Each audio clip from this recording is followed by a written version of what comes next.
ধারি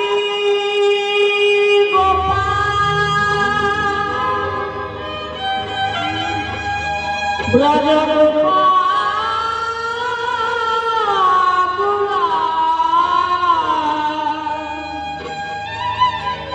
অপরূপ লীলা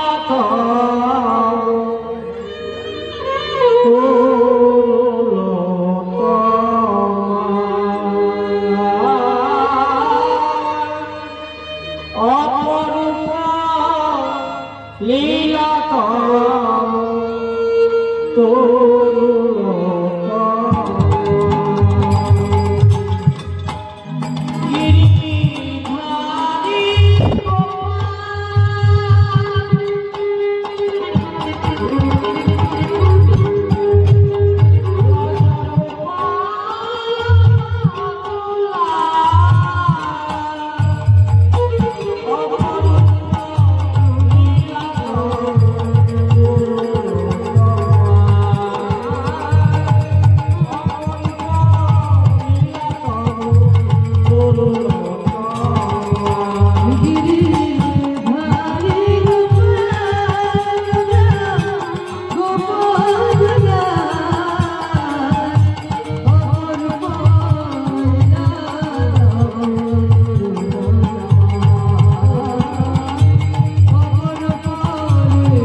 লুটি দিয়ে বুঝিব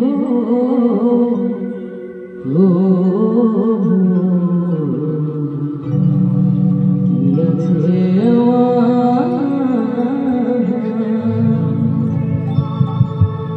সকলি তোমার দেওয়া সবই তোমার দান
जय निताई जय जय राधे हरे कृष्ण जय Nitai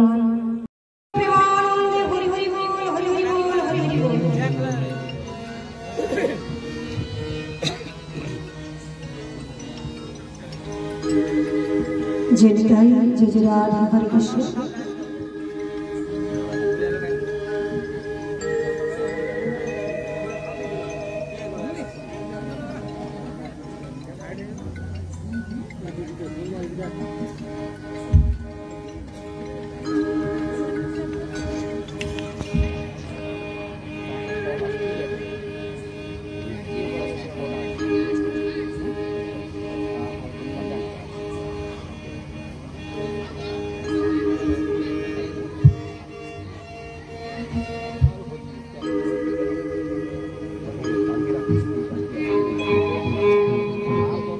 hello hello hello hello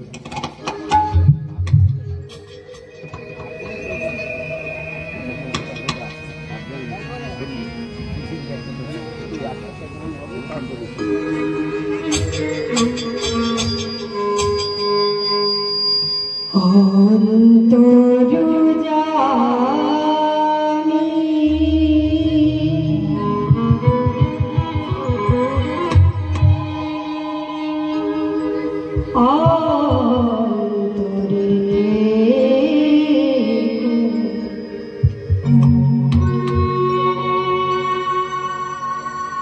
অন্তরে ছাড়া হইল না আমারি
চিন্তামণি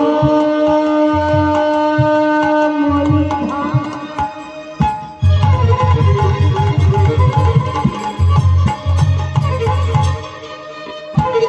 শ্রী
जय जय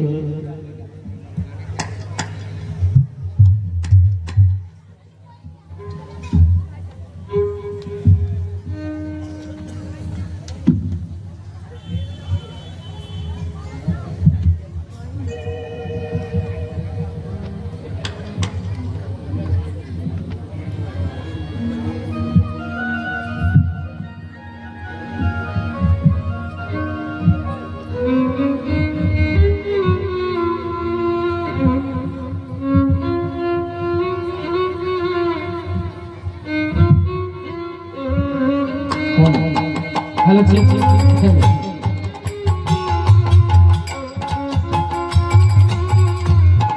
हेलो हरे कृष्ण हरे कृष्ण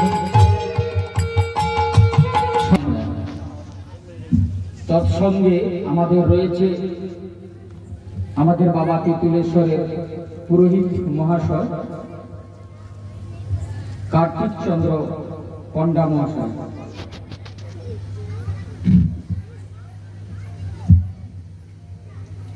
এবং আজকের কীর্তন সম্প্রদায়ের সমস্ত শিল্পী মহাশয়কে বরণ করে নিচ্ছেন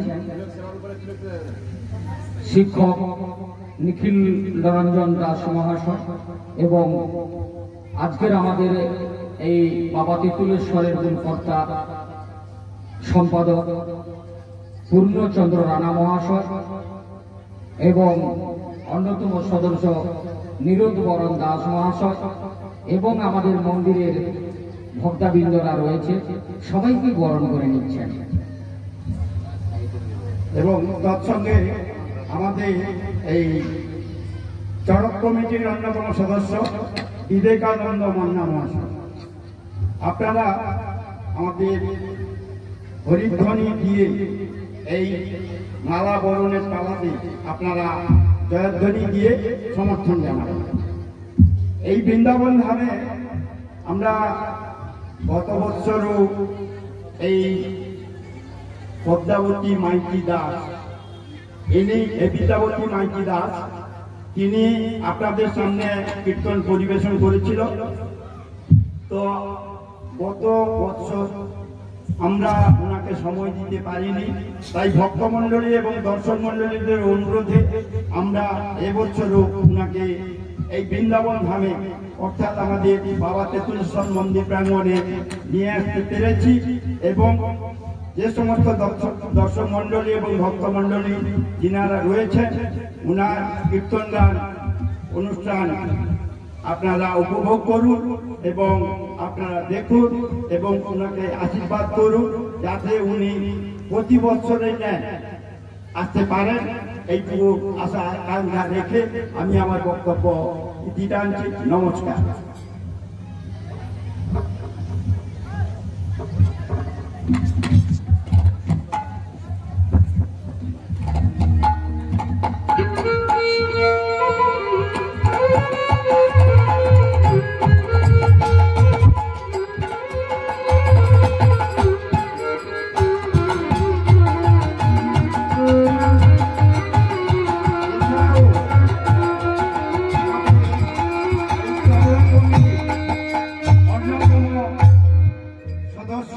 প্রাক্তন সদস্য আমাদের মাস্টারমশাই অর্থাৎ আমার দাদা নিখিল রঞ্জন দাস মহাশয়কে বরণ করে নিচ্ছেন আমাদের কমিটির অন্যতম সদস্য বিবেকানন্দ মান্না মহাশয় এবং তৎসঙ্গে আমাদের এই যে যজ্ঞ অনুষ্ঠানটি সম্পূর্ণ পরিচালনা করে থাকেন আমাদের এই সংগঠনে অর্থাৎ এই কমিটি অন্যতম সদস্য পূর্ণচন্দ্র রানা মহাশয়।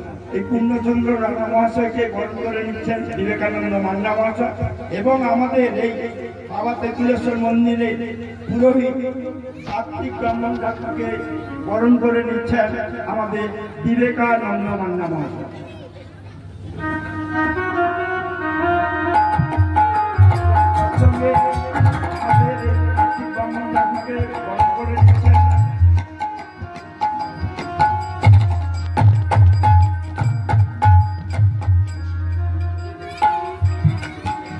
জয়ন্তী রানাকে বরণ করে নিচ্ছেন আমাদের ভক্তা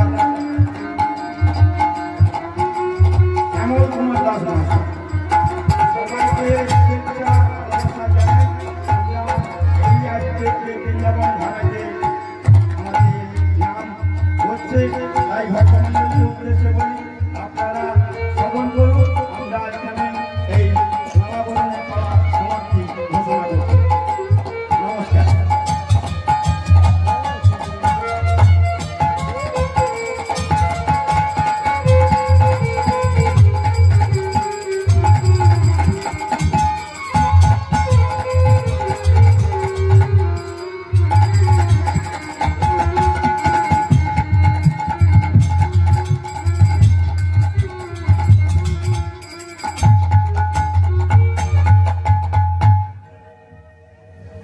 जयदान जयदान जय राधे हरे कृष्ण जयदान जयदान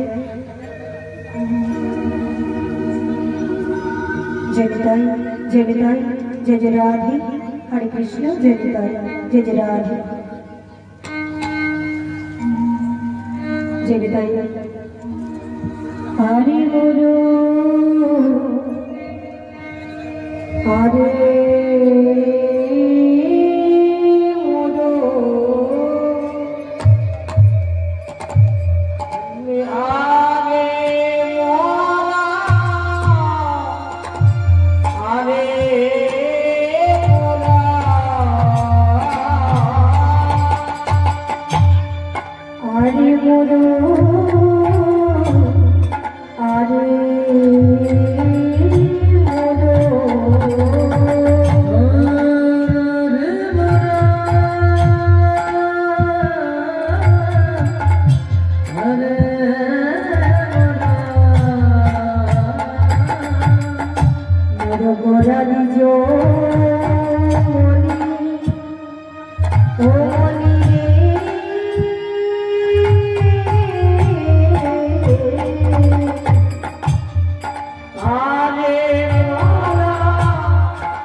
जय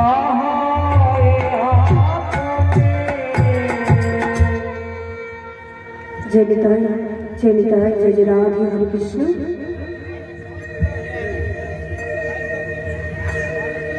महाप्रभु महाप्रभु 48 বছর লীলা করেছিলেন বাবা।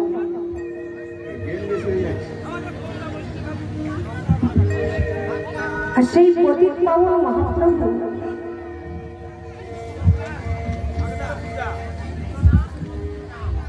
আজ তিনি আপনার চরণ আপনি জড়িয়ে ধরে কাঁদছেন।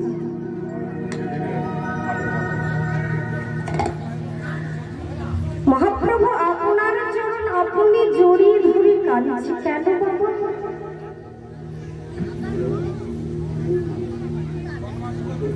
এই জগৎ সংসারে যিনি অপরাধী হন তিনি অন্যজনের চরণ ধরে কাঁদতে পারেন, কিন্তু আমার গৌরহরি কি অপরাধ করেছিল? আমার গৌরহরি কি অপরাধ করেছিল যিনি কিনা আপনার চরণ আপনি জড়িয়ে ধরে কাঁদছেন? কেন বাবা? যিনি কিনা এই জগতে সকল পণ্ডিতের ওপরের পণ্ডিত,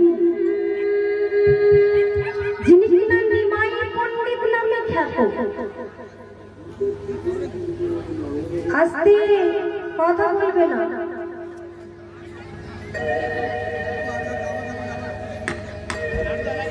যিনি কিনা এত বড় পণ্ডিত হয়ে যিনি কিনা ধুলার মধ্যে বসে ধুলার মধ্যে পড়ে নিজের চরণকে নিজে জড়িয়ে ধরে কাঁদছে কেন বাবা? কারণ আমরা হলাম এক, আমরা হলাম এক, কিন্তু আমার গৌরহরি তো একা নয়। গৌরহরি একা নয়, গৌরহরির মধ্যে রয়েছেন দুজন, রাধা এবং কৃষ্ণ। অন্তে কৃষ্ণ আর বাহিরে আমার রাধারানী রয়েছে।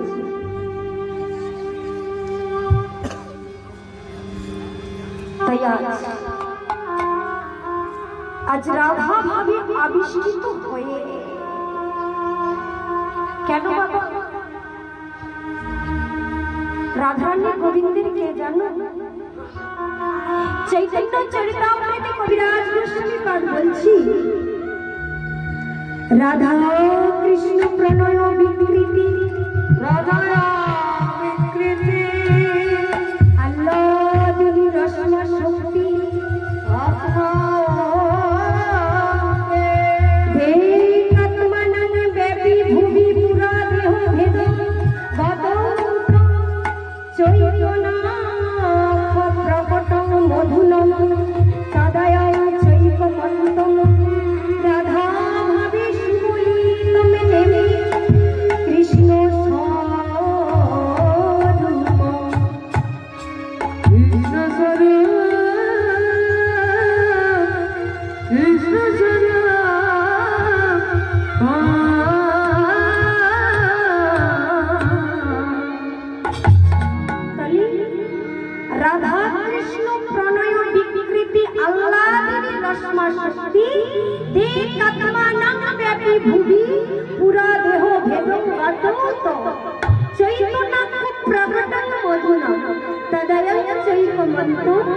राधा भाभी सुबोली तुमने भी कृष्ण स्वरूप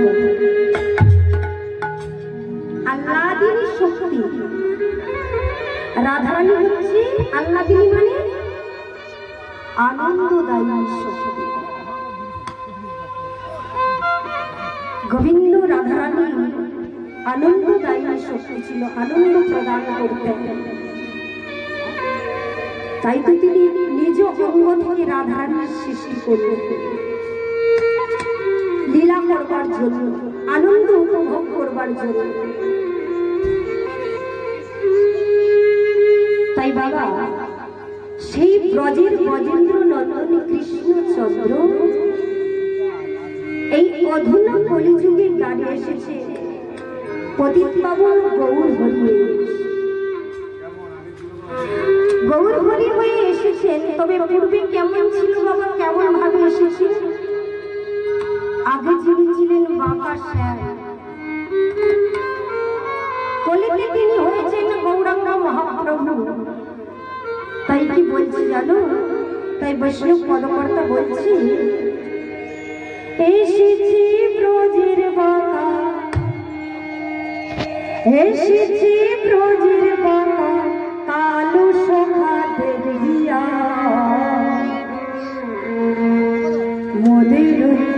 মোদের ওই সোনার নদিয়া।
তাহলে বাবা সেই দাপরে ব্রজের ব্রজেন্দ্র নন্দন কৃষ্ণচন্দ্র কলিতে গৌরাঙ্গ হয়ে এসেছে।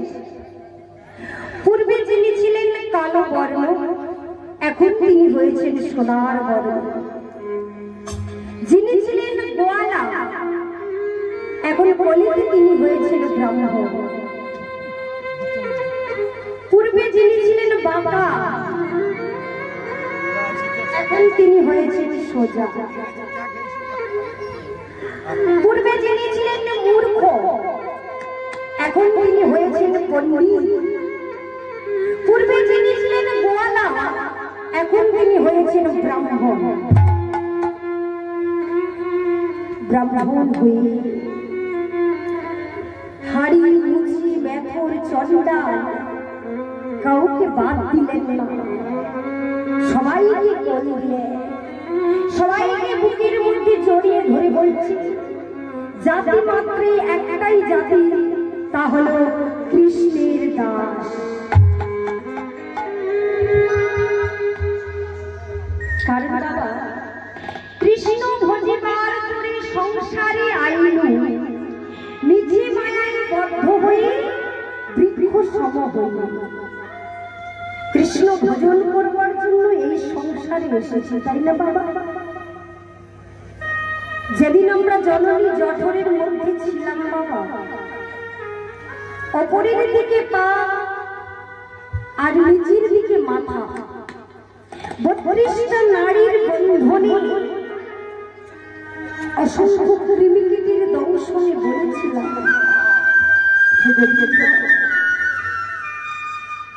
হে দয়াময়, এই গর্ভের মধ্যে যে বড় জ্বালা, এ জ্বালার সহ্য করতে পারছি না। এই গর্ভ যন্ত্রণা থেকে তুমি বাইরে নিয়েছ,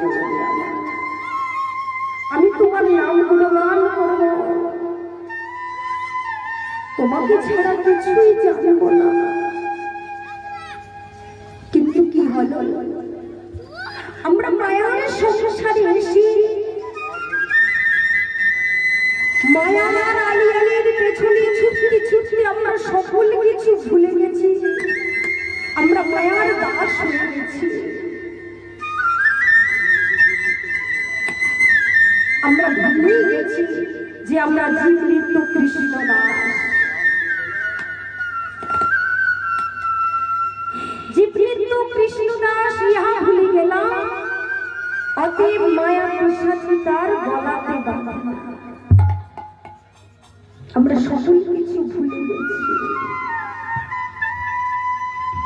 তাই বাবা আমরা কৃষ্ণ ভজন করবার জন্য সংসারে এসেছি, কিন্তু আমরা কৃষ্ণের সংসার করছি না, আমরা মায়ার সংসার করছি। আর মায়ার সংসার করছি বলে আমাদের এত জ্বালা যন্ত্রণা, এত দুঃখ কষ্ট আমাদেরকে ভোগ করতে হয়। আমরা যদি কৃষ্ণের সংসার করতাম তাহলে আমাদের কোনো জ্বালা যন্ত্রণা, কোনো দুঃখ কষ্ট আমরা পেতাম না। আমাদের সকল দুঃখ কষ্ট আমাদের গোবিন্দ আমাদের কাছ থেকে নিয়ে নিত। তাই বাবা গৌরহরির মধ্যে আজ দুজন রয়েছে, রাধা এবং কৃষ্ণ। যখন তিনি রাধা ভাবে আবিষ্কৃত হতেন তখন তিনি কৃষ্ণ কৃষ্ণ বলে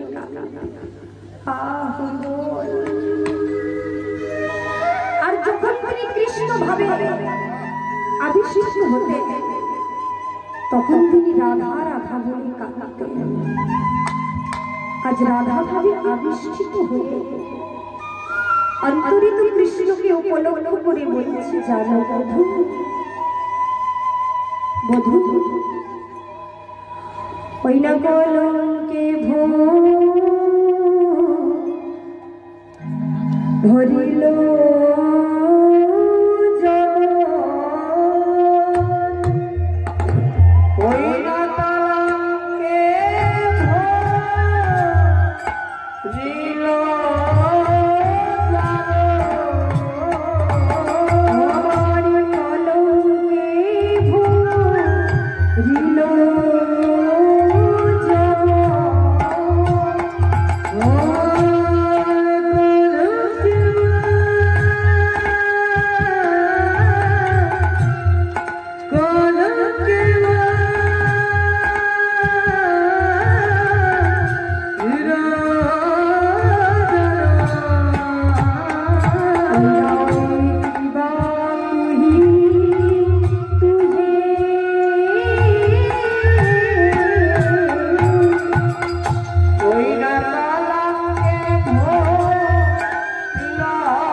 রাধারানী গোবিন্দকে বলছি,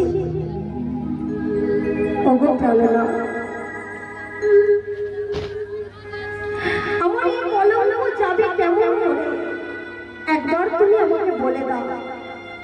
তুমি তো কলঙ্ক হারিয়ে, তাহলে একবার বলে দাও আমার এই কলঙ্ক কেমন করে মোচন হবে? একটা তুমি উপায় বলে দাও।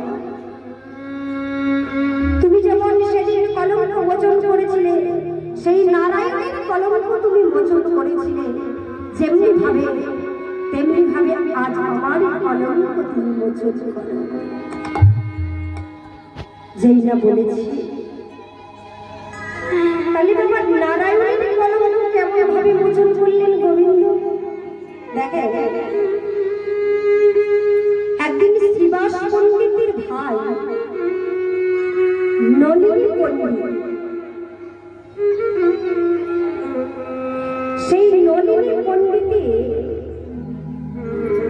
একটি কন্যা সন্তান হল। আর কন্যা সন্তানটি হওয়ার সাথে সাথে নলিনী পণ্ডিতের স্ত্রী মারা গেলেন। আর যেই না নলিনী পণ্ডিতের স্ত্রী মারা গেলেন, নলিনী পণ্ডিত নিজেকে ঠিক রাখতে পারলেন না, সন্তানের মুখ দর্শন করলেন না। ওই যে কলঙ্কিনী তুলো না, ও সতী, ওর জন্য আজকে আমি আমার প্রিয় ভগবানকে হারাতে হলো। ওর মুখ দর্শন আমি করবো না, ওর মুখ দর্শন আমি করবো না। পাশ থেকে বৈষ্ণব পদকর্তা দাঁড়িয়ে বলছি, নলিনী পণ্ডিত, নলিনী পণ্ডিত, এ তুমি কি কথা বলছো? এই যে নিয়মের নিয়ম, এটাকে প্রত্যেককে মেনে নিতে হবে। যেদিন আমরা পৃথিবীতে এসেছিলাম, নির্দিষ্ট দিন নিয়ে আমরা পৃথিবীতে জন্মগ্রহণ করেছি, গোনা দিন নিয়ে এসেছি। যেদিন চলে যায়, একদিন করে দিন আমাদের কমে যায়। আমরা সবাই বলি না বাবা, আমাদের বয়স বাড়ুক, তারপরে হরি কথা বলবো, তারপরে কৃষ্ণ কথা বলবো।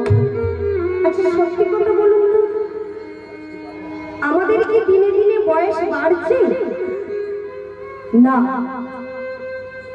বয়স বাড়ছে না, দিনে দিনে আমাদের বয়স কমছে। ভগবান নির্দিষ্ট দিন গণনা করে আমাদেরকে পৃথিবীতে পাঠানো। যেদিন চলে যায়, একদিন করে দিন আমাদের কমে যায় জীবনে। বিধাতার নিয়ম তুমি কেন মেনে নিতে পারছো না নলিনী পণ্ডিত? তোমার সন্তান তো কোনো অপরাধ করে না, সে তো একদিনের শিশু, সে তো কোনো অন্যায় করতে পারে না। নলিনী পণ্ডিতের চৈতন্য ফিরে পেল, সন্তানটিকে বুকের মধ্যে জড়িয়ে ধরে বলছে, বাবা, কি হতভাগিনী তুমি বাবা, জন্মক্ষণে তোর মা মারা গেল। সন্তানটিকে কোলের মধ্যে নিয়ে ছুটতে ছুটতে চললেন শ্রীবাস পণ্ডিতের বাড়িতে। দাদা,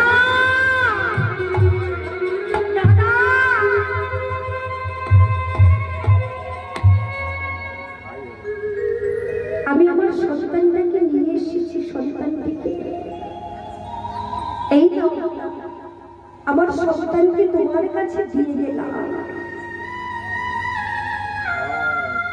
আমার সন্তানটিকে তুমি দেখো, আর আমার সন্তানকে যখন উপযুক্ত বয়সে পা দিবে, একটি সুসন্তান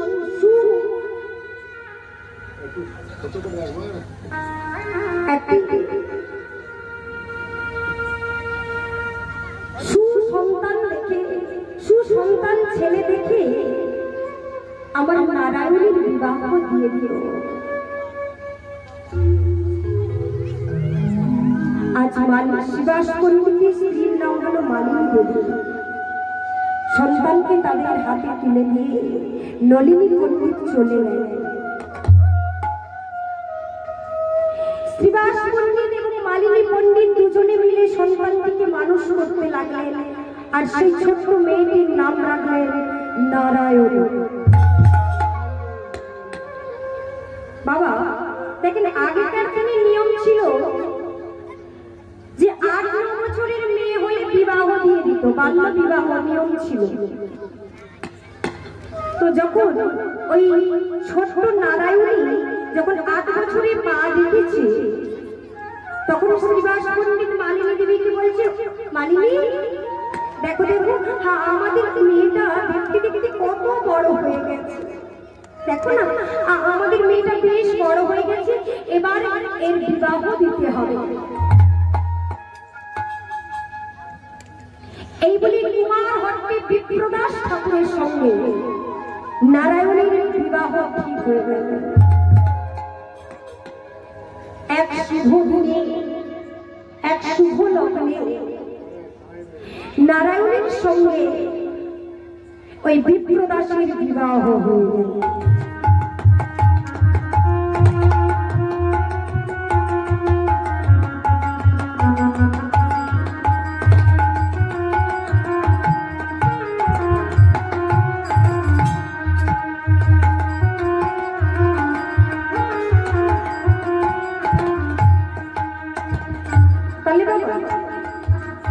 নারায়ণের বিবাহ হয়ে গেল।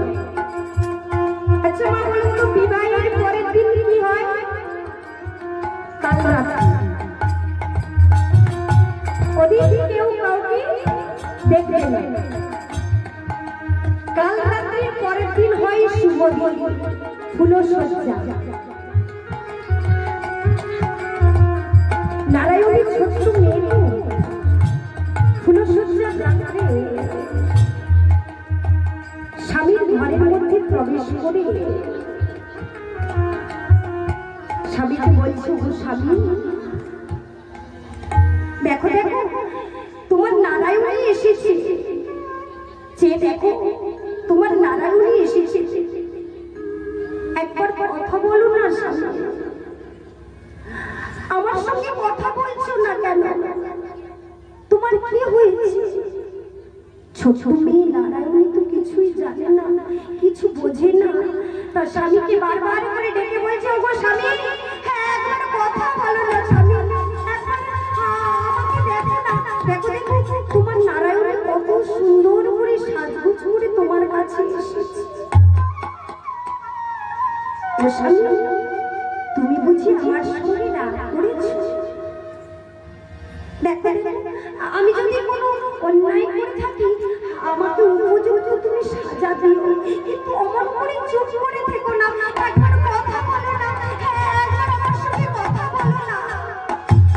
যখন বারবার করে বলছি কোনো সাড়া পাচ্ছি না, নারায়ণী দেবী আজ স্বামীর অঙ্গে গায়ে স্পর্শ করে বলছি, কথা বলো না, কথা বলো না, একবার সাড়া দাও না, তোমার কি হয়েছে?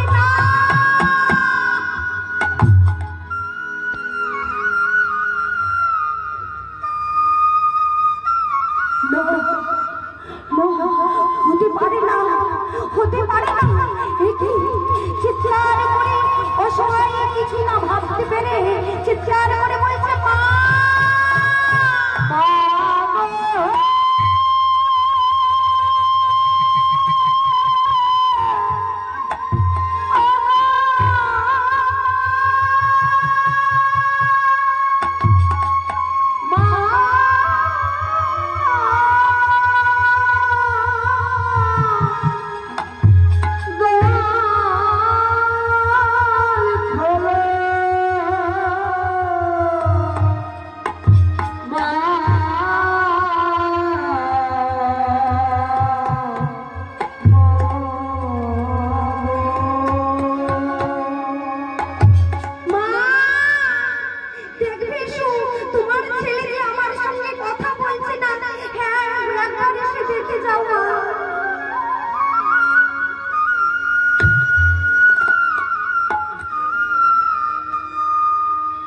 বিপ্রদাসের মা ভেতর থেকে বলছে, বৌমা বৌমা কি হয়েছে? তুমি অমন করে চিৎকার করছো কেন? তুমি অমন করে কাঁদছো কেন? তোমার কি হয়েছে? মা দেখবে তোমার ছেলে যে আমার সঙ্গে কথা বলছে না। নারায়ণের শাশুড়ির আর বুঝতে দেরি হলো না। নারায়ণের দিকে আঙুলটা তুলে বলছি, কলঙ্কিনী হলো না, অসুখী, তুই কিনা আমার একমাত্র বুকের সন্তানকে আমার বুক থেকে কেড়ে নিলি। দূর হয়ে যা, দূর হয়ে যা, এই পোড়া মুখ জগতে কাউকে দেখাবি না। যে দেখবে তোর মুখ তারই হবে সর্বনাশ। চলে যা। নারায়ণের মায়ের দুটি চরণকে বুকের মধ্যে জড়িয়ে মা, জন্মবেলাতে আমি আমার মাকে হারিয়েছি, পিতাও আমাকে ফাঁকি দিয়ে চলে গেল। আমার বলতে আর কেউ নেই। মামা বিয়ের পরে মেয়েদের তো স্বামীর ঘরই হলো তার নিজের ঘর। আমাকে একটু আশ্রয় লাগলো মামা। নারায়ণের শাশুড়ি নারায়ণের চুলের মুঠিটা ধরে টানতে টানতে বাইরে বের করে দিলেন। দূর হ, দূর হ, এই মুখ তুই দেখাবি না, এখান থেকে দূর হয়ে যা। ঘর থেকে বাইরে বের করে দিয়ে দরজাটাকে লাগিয়ে দিলেন।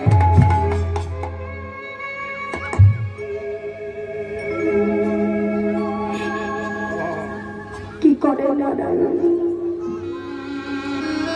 ভেবে খুঁজে পাচ্ছে না। এখন আমি কি করব? এখন আমি কার কাছে যাব? আমার তো কেউ নেই, আমি কার কাছে যাব? শ্রীবাস পণ্ডিত আর মালিনী দেবীকে ছোটবেলা থেকে বাবা মা বলে ডাকতেন না। একবার আমি আমার বাবার কাছে ফিরে যাই। প্রভাত কালে তখনও পৃথিবীতে আলো ছড়িয়ে পড়ে না, অন্ধকার রাত্রি।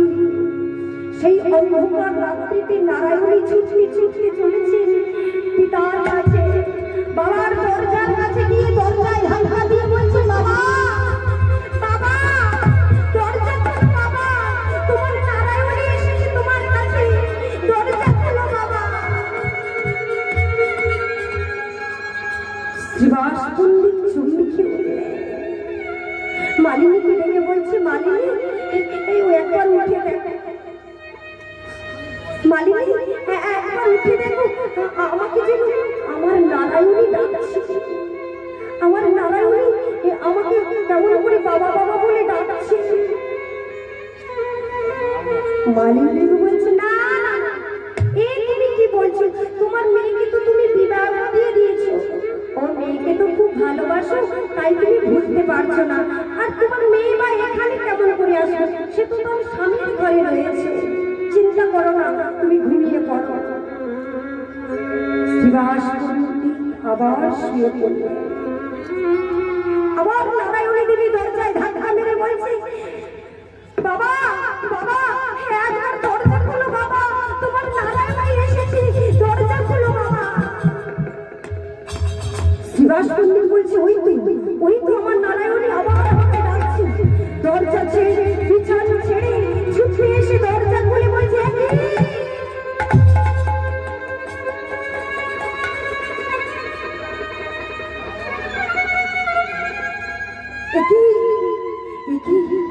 আমি যে তোরে কালকে বধূ সাজিয়েছিলাম, সেই লাল বেনারসি শাড়িতে, আর সেই তোর হাতে শাখা, কপালে সিঁদুর, তোর এলোমেলো অবস্থা, তোর কি হয়েছে নারায়ণী? একবার বল, তোর কেমন অবস্থা? আমি যে আর দেখতে পারছি না।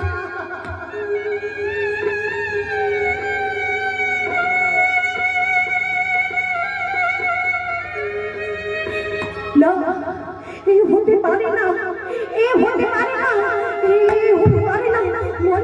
বল না মা, আমার তোর কি হয়েছে?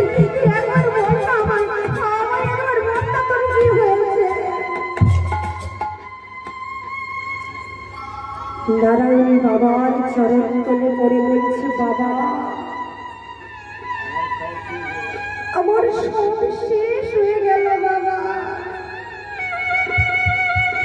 জন্মকালে মাকে হারিয়েছি, 2 বছর বয়সে আমার পিতাকে হারিয়েছি, আর এখন বাসরাতে আমি আমার স্বামীকে হারালাম।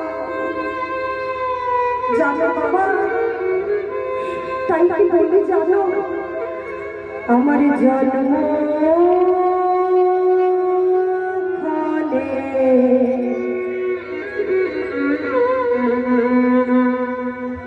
আতুর ঘরে ছাইড়া গেল মা, আমার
শ্রীবাস পণ্ডিত বলছি, বাবা মারি দুঃখ করিস না, এই জগতের সঙ্গে সম্বন্ধ করলে এমন দুঃখ কষ্ট জ্বালা যন্ত্রণা পেতে হয়। কিন্তু জানিস মা, কেউ যদি ভগবানের সঙ্গে সম্বন্ধ করে তাকে এমন দুঃখ কষ্ট জ্বালা যন্ত্রণা পেতে হয় না। শোন মা, আজ থেকে তুই আমার ঠাকুর ঘরে সেবার দায়িত্বে থেকে যাবো। আজ থেকে মন্দিরের সকল কাজ তুই করবি। শ্রীবাস পণ্ডিত দায়িত্ব দিয়ে দিলেন নারায়ণীর উপর। নারায়ণী কি করে, প্রত্যহদিন প্রভাত বেলায় উঠি স্নান সমর্পণ করে শুভ্র বস্ত্র পরিধান করি, পুষ্প চয়ন করে সেই পুষ্প দিয়ে মালা বন্ধন করে ভগবানের গলদেশ মন্দির মার্জন করে আর সুন্দর করে ভগবানের জন্য রন্ধন করে ভগবানের ভোগ লাগায়। ভগবানের ভোগ লাগায় আর ভগবানের চরণ তলে পড়ে কি বলে জানেন? ভগবানের চরণ তলে পড়ে বলে, আরে কত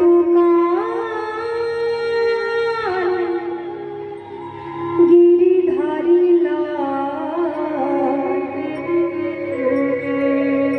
আড়ালে আড়ালে রবে, তুমি আড়ালে আড়ালে রবে।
নারায়ণী দেবী নিত্য নিত্য ভগবানের জন্য রন্ধন করে ভগবানের ভোগ লাগায় আর ভগবানের চরণ তলে বসে ভগবানের নাম করে।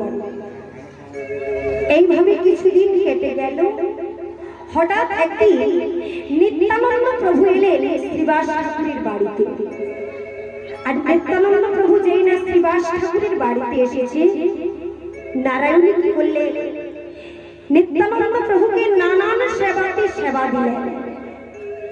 আর নিত্যানন্দ প্রভু আজ নারায়ণীর সেবাতে সন্তুষ্ট হয়ে আশীর্বাদ করলেন, মারি আজকে আমি তোর সেবাতে সন্তুষ্ট হলাম মা। শোন মা, আমি তোরে আজ দু বাহু প্রসারিত করে আমি তোরে আশীর্বাদ করলাম মা, তুই ভগবত জননী হ।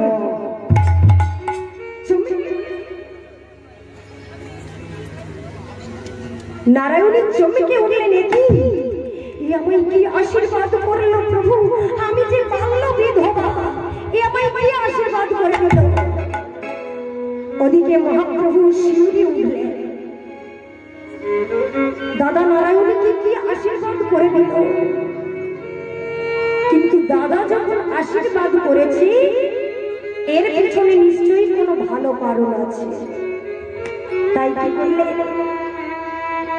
কিছুদিন যাওয়ার পর মহাপ্রভু এলেন শ্রীবাস ঠাকুরের বাড়িতে। আর নারায়ণী দেবী মহাপ্রভুকেও এমনি ভাবে সেবা দেয়।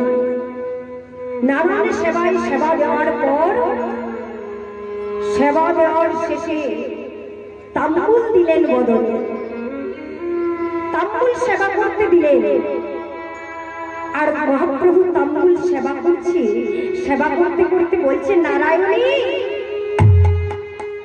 নারায়ণী তুমি তো তাম্বুল সেবা করতে আমায় দিলে, আচ্ছা বলো তো নারায়ণী, তুমি যে তাম্বুল সেবা করতে দিলে এই তাম্বুলের বীজটা আমি ফেলবো কোথায়?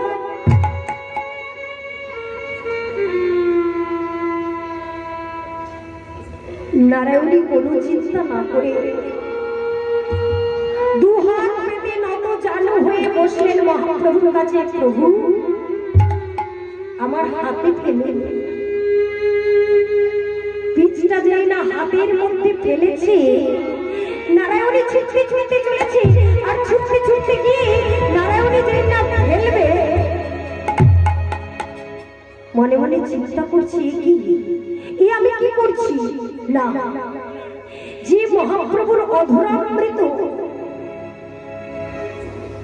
মহাপ্রভুর অধরামৃত পাহাড় পাওয়ার জন্য হাজার হাজার বছর ধরে মনি ঋষি যোগী ধ্যান করছে, তপস্যা করছে যা পাওয়ার জন্য।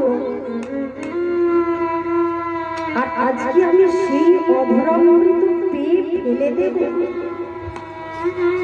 একে তো যেখানে সেখানে ফেলা যাবে না। ফেলার জন্য ভালো জায়গা দরকার, কিন্তু কোনটা ভালো জায়গা আমি বুঝবো কেমন করে? নারায়ণী মনে মনে চিন্তা করলে, আমার এই দেহ জমিটা রয়েছে, আমি যদি আমার এই দেহ জমিটার মধ্যে রেখে দেই তাহলে তো অপবিত্র জায়গায় আমার মহাপ্রভুর মুখামৃত পড়বে না। নারায়ণী কি করলে, সেই মহাপ্রভুর জীবাণু সেই তাম্বুলের পিচটি নিজে জয় গৌর হরি বলে আজ নিজেই সেবা করে। নারায়ণের সেবা করে,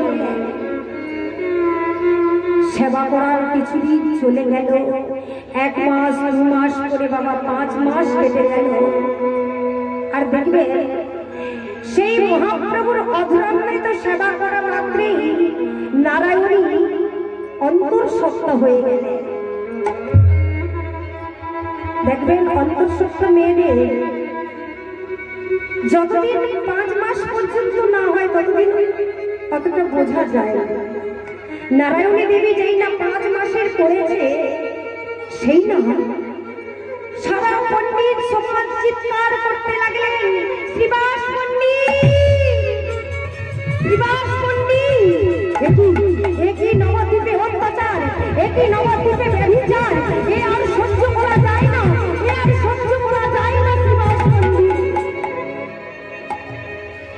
দলে দলে শ্রীবাস পণ্ডিতের কাছে একে একে আসছে আর বলতে লাগলেন। শ্রীবাস পণ্ডিত বলছে, আচ্ছা তোমরা এমন করে কথা বলছো কেন, কি হয়েছে আমাকে বলো। ও তুমি বুঝি কিছু জানো না, আর জেনেও না জানার ভাব করছো, তুমি জানো না কিছু। ওই যে তোমার ভাতৃকন্যা নারায়ণী, যে দেখো ওই নারায়ণীর সারাই অঙ্গে মাতৃত্বের লক্ষণ সম্পূর্ণ। এ তোমরা কি বলছো, এ কোনোদিনও হতে পারে না, এ তোমরা কি বলছো।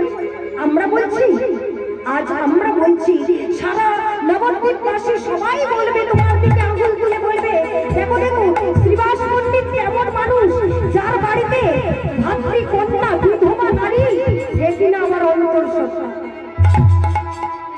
ছি ছি ছি ছি ছি, এসব সহ্য করা যায়? শ্রীবাস পণ্ডিত আর সহ্য করতে পারলেন। নারায়ণীর কাছে গিয়ে নারায়ণীকে ডেকে বলছে, নারায়ণী, এই যে সারা পণ্ডিত সমাজ, সারা নদিয়াবাসী যা বলছে এ কথা কি ঠিক? আজ সত্যি করে বল, আজ নারায়ণী সত্যি করে বল, আজ যদি না সত্যি কথা বলিস আজ আমি তোকে মেরে শেষ করে দেব। নারায়ণীর পিতার চরণ তলে পড়ে বলছি, পিতা, বাবা, বাবা, আমাকে মারো, আমাকে মেরে শেষ করে দাও, আমি আর এই কলঙ্কিত দেহ আমি রাখতে চাই না, এই কলঙ্ক নিয়ে আমি বাঁচতে চাই না, আমাকে মারো, মেরে শেষ করে দাও। নারায়ণী দেবী বলছি, গৌর হরি, এমন আমায় সাজা দিচ্ছ কেন প্রভু? ভগবান দৈববাণী হয়ে বলে উঠলে, নারায়ণী, চিন্তা করো না, তুমি তোমার বাবাকে বলো, আমাকে প্রশ্ন করো না, প্রশ্ন যদি করতে হয় আমার গর্ভের কাছে প্রশ্ন করো, তোমার গর্ভের সন্তান সকল উত্তর দিতে পারবে। সেই না বলেছে শ্রীবাস পণ্ডিতকে গিয়ে বলছে, বাবা, বাবা, প্রশ্ন যদি করতে হয় আমাকে করো না, আমার গর্ভের সন্তানকে গিয়ে তুমি প্রশ্ন করো। শ্রীবাস পণ্ডিত ভাবলেন, আমি মা মরা সন্তান, সেই একদিনের শিশু নারায়ণীকে তিলে তিলে করে আমি বড় করে তুলেছি, তার সুখ দুঃখ আমি সকল কিছু গ্রহণ করে নিয়েছি, আমি কিনা সেই মেয়েটাকে কষ্ট দিচ্ছি না। গর্ভের কাছে গিয়ে নত জানু হয়ে হাত দুটি জড়ো করে বলছে, বলো, বলো তুমি কে, কি তোমার পরিচয়, তুমি আমার সংকোচ মোচন করো, তুমি আমাকে রক্ষা করো, বলো তুমি কে।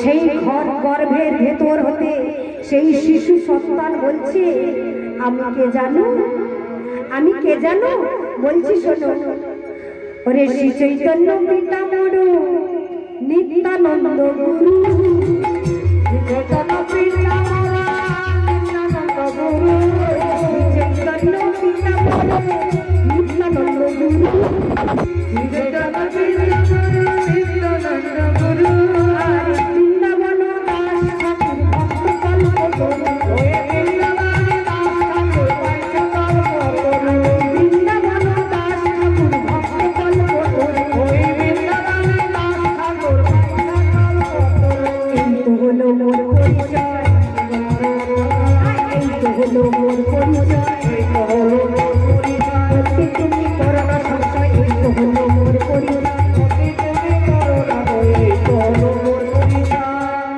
তাই কি করলে, সেই গর্ভের ভেতর হতে সেই ছোট্ট শিশু বলছে, শ্রী চৈতন্য পিতামহ নিত্যানন্দ গুরু, বৃন্দাবন দাস ঠাকুর আমি ভক্ত কল্পতরু। হ্যাঁ গো বাবা, ওই বিধবা নারীর গর্ভে, ওই নারায়ণীর গর্ভে যে সন্তানটি হয়েছিল তার নাম হলো বৃন্দাবন দাস ঠাকুর। আর ওই বৃন্দাবন দাস ঠাকুর হলো পূর্ব জন্মে ছিলেন ব্যাসদেব, যিনি ভাগবত রচনা করেছিল, যাতে ছিল 18,000 শ্লোক। সেই ব্যাসদেব যিনি এলেন বিধবা নারীর গর্ভে, যিনি হলেন বৃন্দাবন দাস ঠাকুর, যিনি লিখলেন চৈতন্য ভাগবত। তা বাবা, এইভাবে নারায়ণীর কলঙ্ক মোচন করেছিলেন আমার গোবিন্দ। এবার আজ রাধারানী গোবিন্দকে জড়িয়ে ধরে বলছে, প্রাণনা, তুমি যেমন সেদিন নারায়ণীর কলঙ্ক যেমন ভাবে মোচন করেছিলে, আজ তুমি আমার এই কলঙ্ক তুমি মোচন করো। এই বলে গোবিন্দ বলছি, এত বলি গোরা চাঁদ জল ভাসে, এত বলি গোরা চাঁদে আগে জানে ভাসে,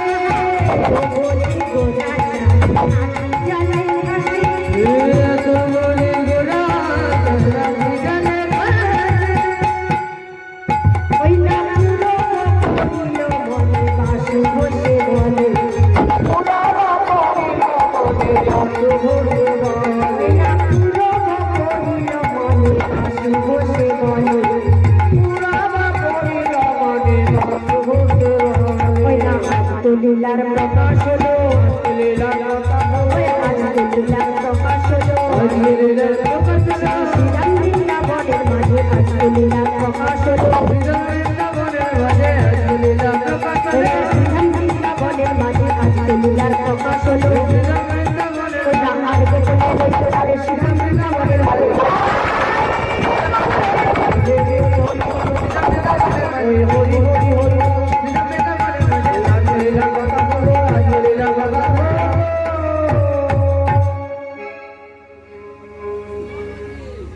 তাহলে বাবা তাই সমবেত গৌর ভক্ত মন্ডলী অখিল রসামৃত সিন্ধু শ্রীমন মহাপ্রভুর প্রিয় ভক্তগণ কৃষ্ণ কথা রস মাধুরী আস্বাদনকারিণী মাতৃবৃন্দ, আজ আমি জানি না বাবা আমার কোন জন্মের কতখানি সাধনার ফলে আমি আমার পরম পূজনীয় পিতামাতার পূর্ণ আশীর্বাদে আজকে আমি এহেন মনুষ্য জন্মটুকু লাভ করতে পেরেছি বাবা। তাই সবাই মিলে আমাকে কৃপা করবেন, করুণা করবেন, আশীর্বাদ করবেন যেন জনম জনম এই কীর্তন নামানো নামের দ্বারা আমি আপনাদের চরণ সেবা করতে পারি। সকলে মিলে আশীর্বাদ করবেন। হৃদয় গৌর প্রেমানন্দে হরে হরে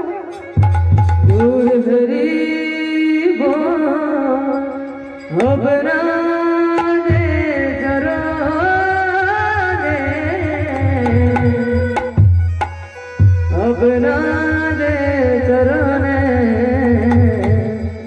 रहिले सहस्रकोटि प्रणति प्रणति प्रणति। জেনিতাই তো এতক্ষণ আমরা নবদ্বীপের মাঝে ছিলাম, গৌর হরির কথা সাধন করেছি। এবার আমরা চলে যাব বৃন্দাবন।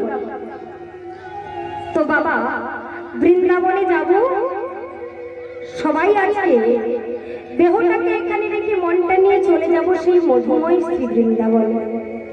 তো সবাই যাবে তো? কে কে বৃন্দাবনে যাবে একটু হাত তুলুন। বাবা বাবা যাবেন তো সবাই? চলো আজ আমরা সবাই মিলে যাব। একবারে চলো চলে যাই, একবারে চলো চলে যাই বৃন্দাবনে, চলো রে সবাই। একবার চলো চলে যাই, চলো চলে যাই বৃন্দাবনে, চলো সবাই। একবার চলো চলে যাই, একবার চলো চলে যাই বৃন্দাবনে, চলো রে সবাই। একবার চলো চলে যাই, একবার চলো চলে যাই বৃন্দাবনে, চলো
সকলে মিলে মধুময় শ্রী বৃন্দাবনে এসেছি।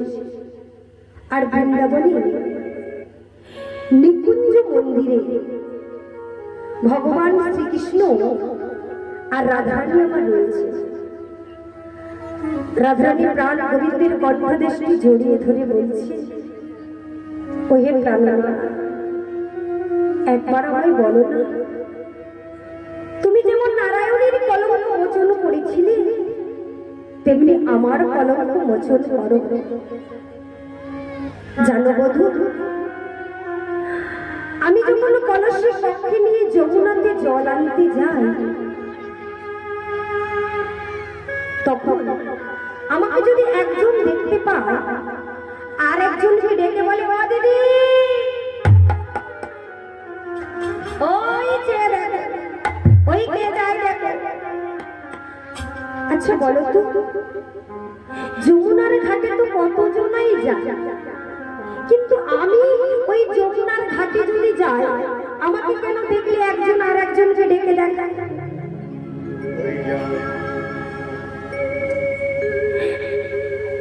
গোবিন্দ বলছে, আচ্ছা রাধে, তোমাকে যে এইভাবে বলে এতে তোমার রাগ হয় না?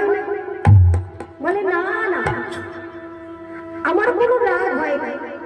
কারণ জানো, মেয়েদের স্বভাবটাই হলো এটা, কোনো কিছু যদি দেখে একজনকে যতক্ষণ নেই আর একজনকে ডেকে দেখাচ্ছে ততক্ষণ মনের শান্তি নেই। মেয়েদের স্বভাবটাই হলো খারাপ।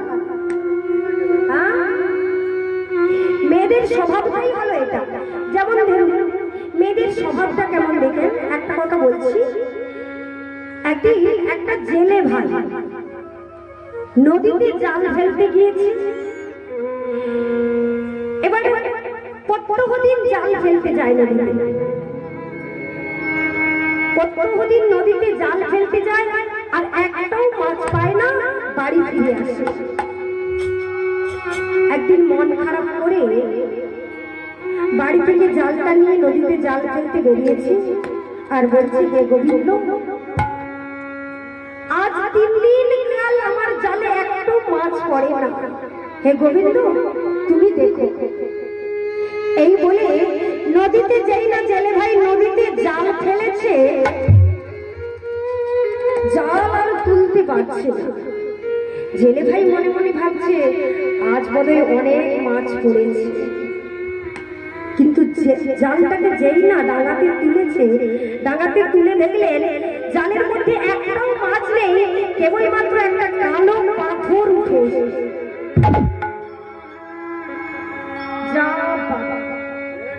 একটাও মাছ পড়লো না, একটাও মাছ পড়লো না, শেষে কিনা একটা কালো পাথর উঠে এলো। এই বলে জেলে ভাই কি করছে, সেই কালো পাথরটিকে হাতের মধ্যে নিয়ে যেই না জলের মধ্যে ফেলবে, অমনি কালো পাথরটা বলে উঠছে, জেলে আমাকে দিও না ফেলে, এই জেলে আমাকে দিও না ফেলে। তখন জেলে কে যেন একটা কথা বলল, কিন্তু কাউকে তো এখানে দেখতে পাচ্ছি না, কিন্তু কে এমন করে আবার সেই কালো পাথরটা নিয়ে আবার ফেলতে যাবে, আবার সেই কালো পাথরটি বলছে, জেলে আমাকে দিও না ফেলে।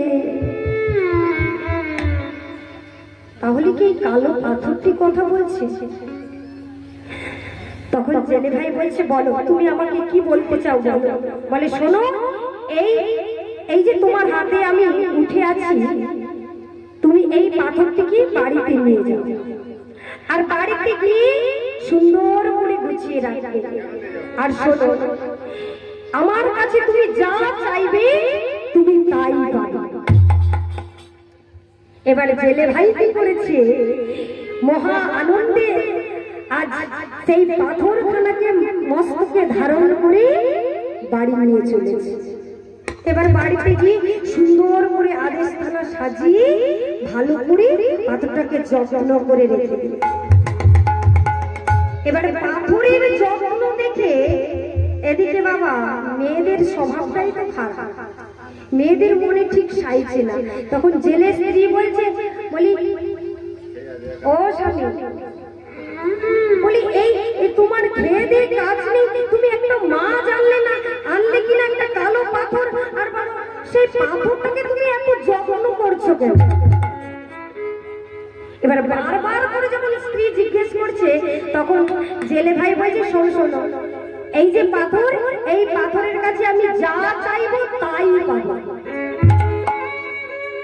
কিন্তু এ কথা তুমি কাউকে বলো না। শোনো, এ কথাটা তুমি কাউকে বলবে না, আর তুমি বাবা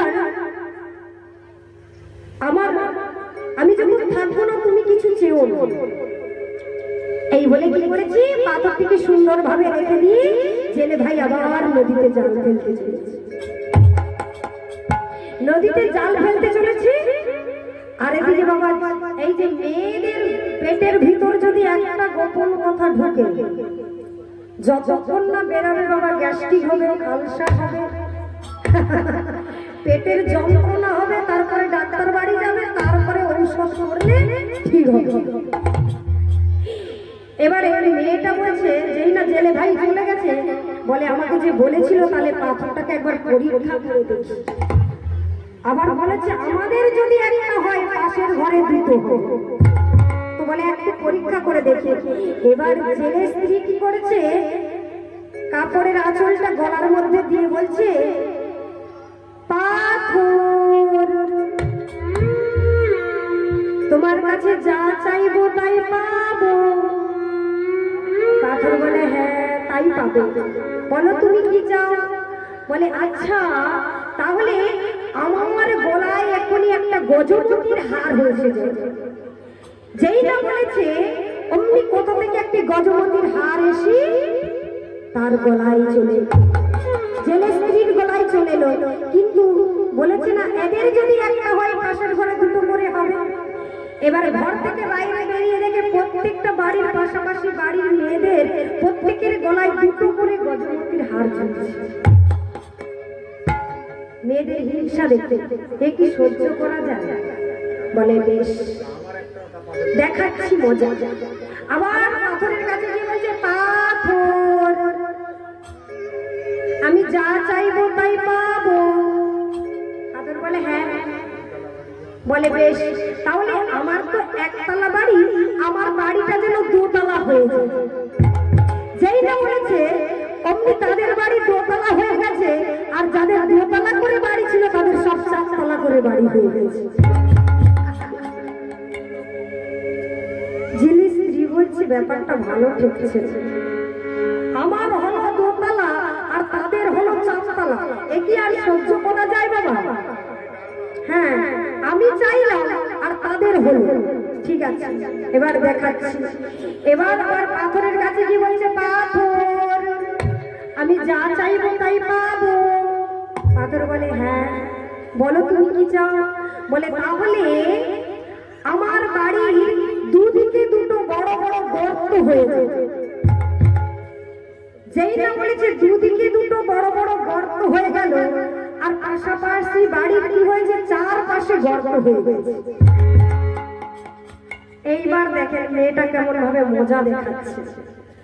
আবার পাথরের কাছে গেছে, পাথরের কাছে গিয়ে বলছে পাথর আমি যা চাইবো তাই পাবো। বলে হ্যাঁ। বলে তাহলে আমার একটা চোখ কানা করে দাও। বলে আমার যদি একটা চোখ কানা হয় আমি আর একটা চোখ দিয়ে দেখতে পাবো, আর পাশাপাশি বাড়ির সব দুটো করে চোখ কানা হয়ে যাবে। যেই না পাথরের কাছে চেয়েছে অমনি তার একটা চোখ কানা হয়ে গেল, আর পাশাপাশি বাড়ির সব দুটো করে চোখ কানা হয়ে গেছে। এবারে ঘর থেকে বেরালেই পড়বে আর পড়লেই মরবে, লোভে ভাব পাপে মৃত্যু। এই দেখেন মেয়েদের স্বভাবটাই এইরকম, কোনগুলো পরের ভালো সহ্য করতে পারে না। এদিকে তাই তো রাধারানী যেই না কলসি কক্ষ নিয়ে যমুনাতে জল আনতে যাচ্ছে, তখন একজন আর একজনকে দেখাচ্ছে দিদি ওই যাই দেখ কৃষ্ণ কলঙ্কিনী, ওই কৃষ্ণ কলঙ্কিনী রাধারানী যাচ্ছে। যখন বারবার করে বলে জয়নিতাই জয় জয় রাধে, মায়েরা চলে যাবেন না, বৃষ্টি কিন্তু হবে না। অন্যদিকে মনে হয় বৃষ্টিটা হয়েছে, তার আবহাওয়াটা এদিকে এসেছে, কোনো ভয়ের কারণ নেই। জানি তাই ঝড় ঝঞ্ঝা বজ্রপাত নহে তো দুর্দিন, দুর্দিন কোন দিন? দুর্দিনটা সেই দিন যেই দিন আমরা কিছুটা সময় হরিকথা কৃষ্ণ কথা শুনতে পাবো না, হরিভক্ত কৃষ্ণ ভক্তের সঙ্গে হরিকথা কৃষ্ণ কথা আলাপন হবে না, সেটাই হবে আমাদের জীবনের দুর্দিন। জানি তাই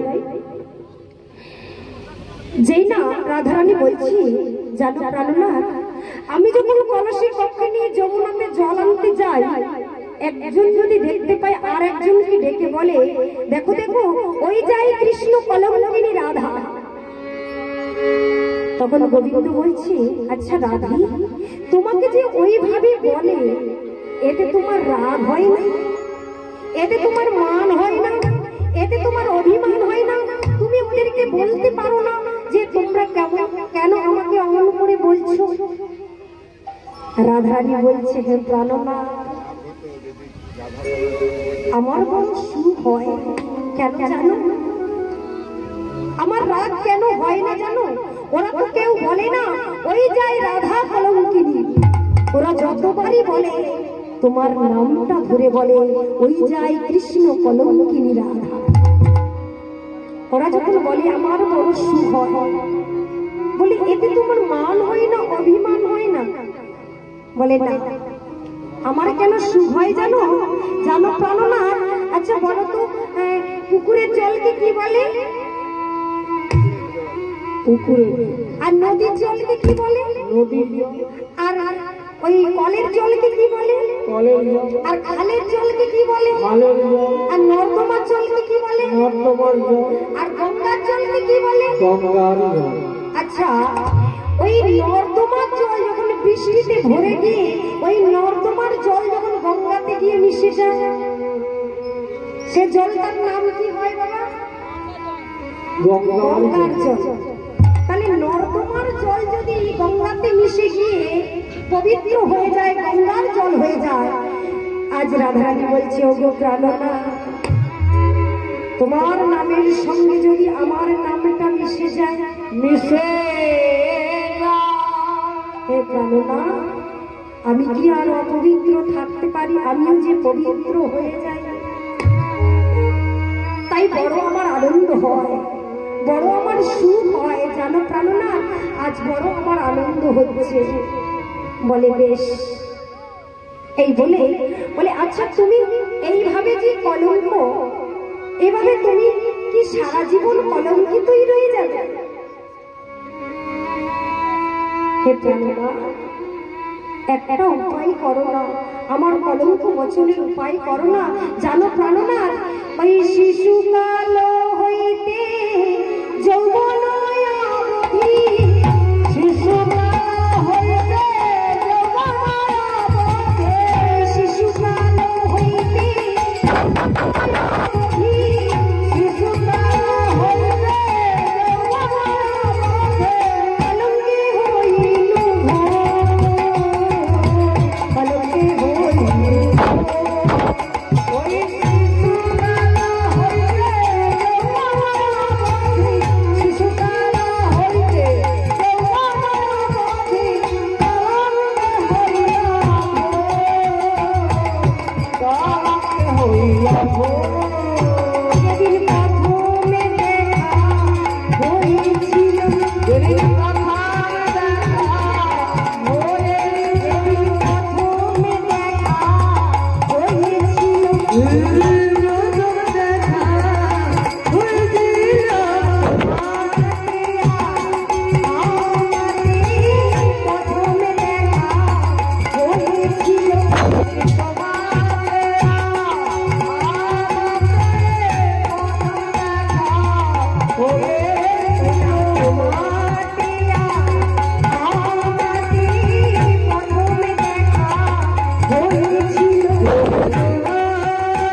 যেদিন তোমার সঙ্গে আমার প্রথম দেখা হয়েছিল কোথায়?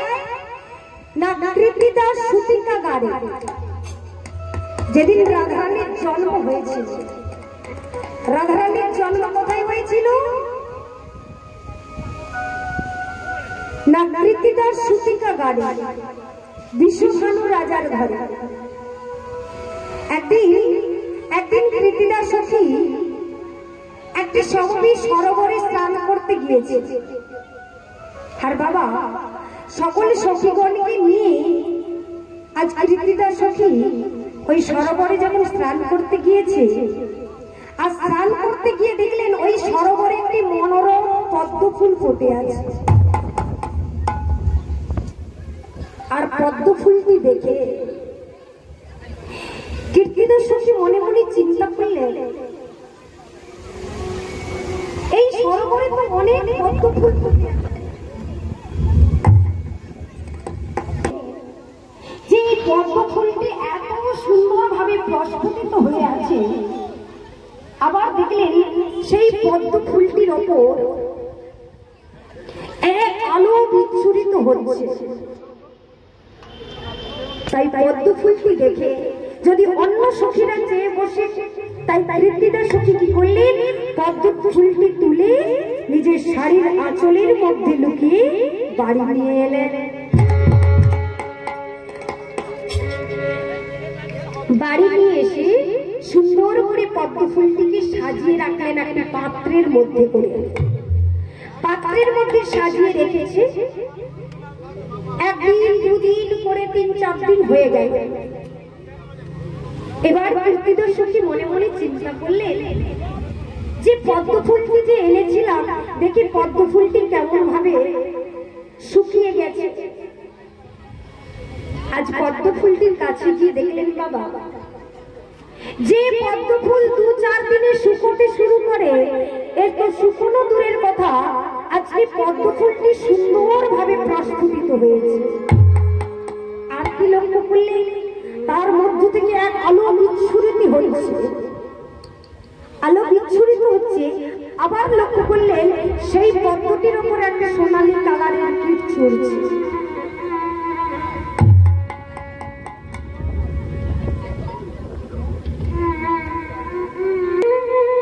কৃতিদাস সখী ফুলটিকে দেখে অবাক হয়ে গেল।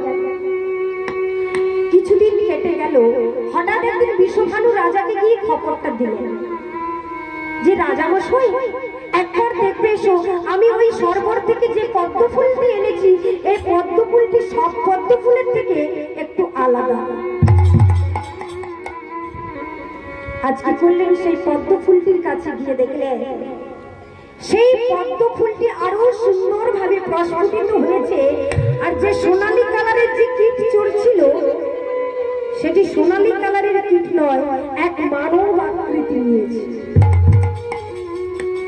যেটা মানব আকৃতি নিয়েছে, আজ বিশ্বভানু রাজা বললেন, শোনো কীর্তিদা, আজ থেকে তুমি অন্তরপুরে প্রবেশ করো। সারা রাজ্যে ঘোষণা করে দাও যে আমাদের বংশে উত্তরাধিকারী আসতে চলছি, সবাই আনন্দ করো, সবাই আনন্দ উপভোগ করো। সারা রাজ্যে ঘোষণা হয়ে গেল।